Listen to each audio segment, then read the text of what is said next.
Hello bachchon, let's see this question.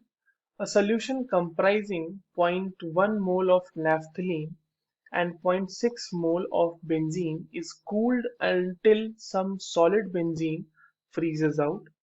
The solution is then decanted off from solid and warmed to 353 Kelvin where its vapor pressure is found to be 608 torr. The freezing and normal boiling point of benzene are 278.5 Kelvin and 353 Kelvin respectively. The amount of benzene that freezes out due to cooling is x gram. The value of 5x is. Question बहुत ही आसान सा है और straight forward सा question है।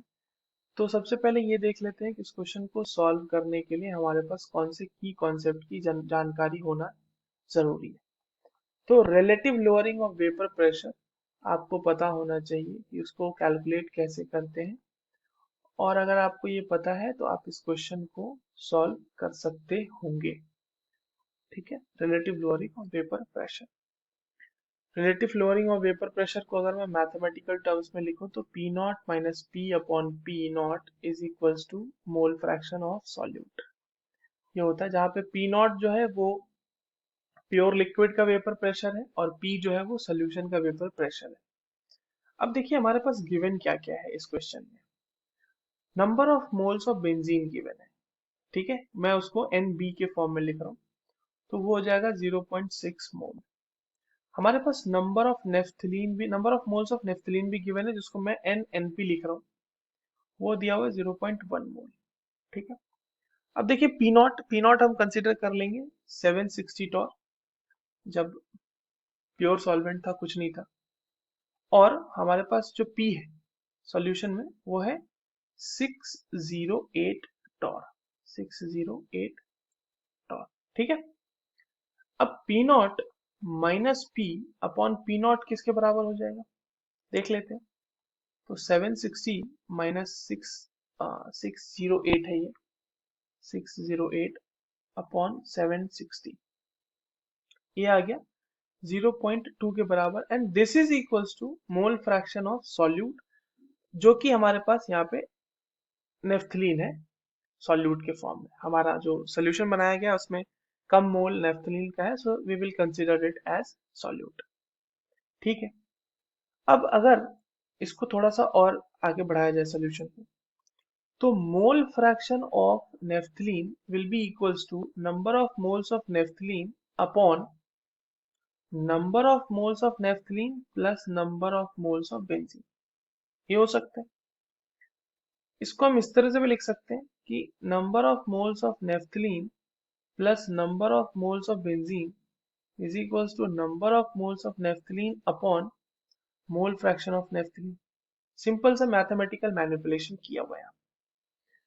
Number of moles, mole fraction of naphthalene की value calculate की है हमने, और number of moles of naphthalene given है, यानी कि ये आ जाएगा 0.1 अपॉन 0.2।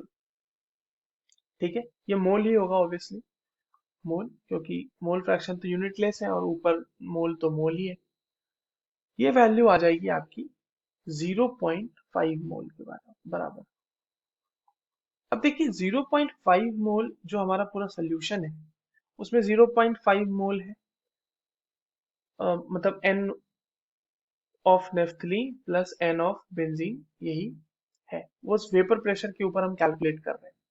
अब हमें पता है कि number of moles of naphthalene given है 0.1, तो ये हो जाएगा number of benzene is equal to 0.5 mole, है ना। तो यहाँ से number of benzene, number of moles of benzene क्या आ जाएगा, वो आ जाएगा 0.5 माइनस 0.1 मोल, यानी कि 0.4 मोल आ जाएगा number of moles of benzene. अब देखिए ये जो आपके पास टोटल, आपके पास जो नंबर ऑफ मोल्स हैं और आपने जो वेपर प्रेशर फिर बनाया है बाद में, उसको फ्रीज आउट करने के बाद जो हमारे पास बचा उसको जब हम हीट कर रहे हैं, तो इतना हमें मिल रहा है उससे नंबर ऑफ मोल्स, और हम इनिशियली लेके चले थे 0.6 मोल। तो कितना अमाउंट जो है फ्रीज आउट कर गया होगा बेंजीन का। So the amount of benzene frozen out is equals to 0.6 minus 0.4, जितना हमें कम, मतलब जितना हम, जिसकी वजह से हमें जितना कम मिला वही तो फ्रीज आउट होके निकल गया होगा ना, 0.2 मोल। अब इतना मोल निकल चुका है, फ्रीज आउट हो चुका है, तो हम मास भी कैलकुलेट कर लेते हैं। Mass of benzene frozen out वो कितना हो जाएगा, वो हो जाएगा 0.2 into molar mass of benzene which is 78 ग्राम पर मोल, और ये वैल्यू आ जाएगी हमारी ग्राम में, यानी कि 15.6 ग्राम ये मास बेंजीन का फ्रोजन आउट हो चुका है। अब हमारे पास ये x की वैल्यू आ गई, यानी कि x इज इक्वल्स टू 15.6 ग्राम हो गया। हमसे पूछा गया है कि 5x की वैल्यू क्या होगी, तो 5 इंटू 15.6, ये आ जाएगी value 78। So this is your answer. यहाँ पे हमें लिखना है 78। I hope you understood this well. All the very best.